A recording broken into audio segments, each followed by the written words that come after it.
Lulu! Hi, girls! Ano ba? Kamusta ka na? Alam mo, nagdaan yung Valentine's, parang wala siyang kwento. Ha? Eh, ano naman yung ikakwento ko? Eh, ano pa ba? Di ba, yung may date ka, di ba? Yung boyfriend mo? Uy, grabe! Ako? Ako boyfriend, girls! Ano ba? Oh, ikaw pa ba, Lulu? Walang boyfriend?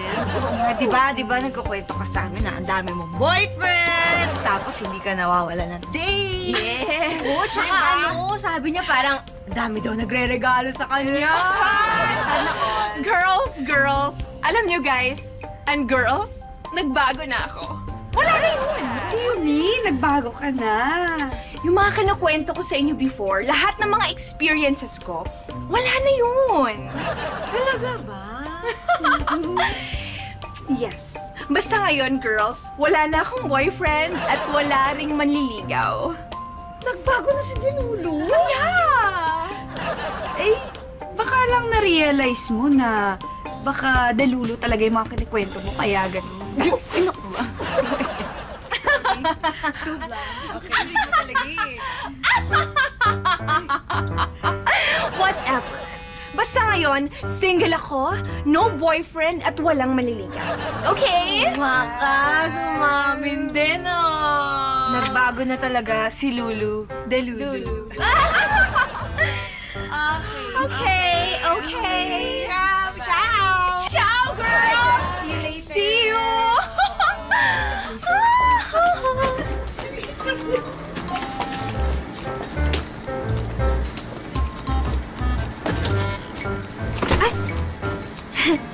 Sorry. Siguro naman, narinig mo yung usapan namin kanina. Wala na akong boyfriend and wala rin akong maliligaw, so wala ka na dapat ikaselos. Po, nakikigamit lang po ako nito. Lista po ako.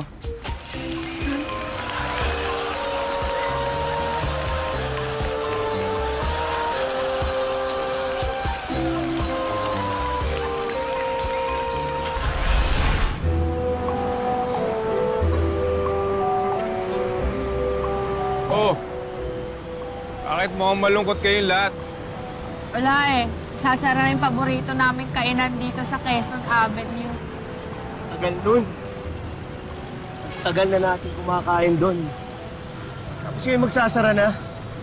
Nakakalungkot. Sakit. Ipin mo, bata pa lang ako, kumakain na ako doon. 40 years. 40 years yun. Tapos ngayon magsasara na. Kakamiss. OA nyo naman. Eh, nakikisakay kayo eh. Alam ko naman magsasara na yung fast food na yon, pero hindi naman tayo nakakain doon, di ba? Mga feeling kayo eh. Tinong nagsabing fast food. Wala naman kaming sinabing fast food ah. Oo nga. Ang sinasabi namin, yung paborito nating kainan. Ayun o! Pwede pa natin pag-usapan! Okay lang yan.